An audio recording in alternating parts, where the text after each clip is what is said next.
需要乜都自己做噶嘛要，咁有咗一個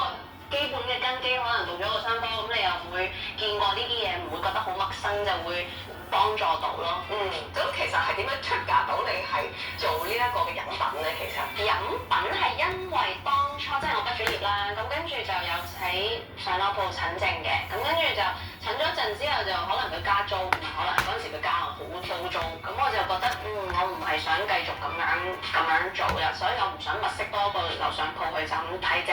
咁所以就去周圍望下啲物色啲唔同嘅店嗰陣時咧，就發現有個就中間就去咗個朋友嗰度飲嘢啦，咁我就飲咗杯好好味嘅花茶，因為嗰陣時有大肚，咁跟住咧就飲咗杯花茶，我就咦咁好味嘅，咁我即刻同我老公先生喺度對，即係講下一望，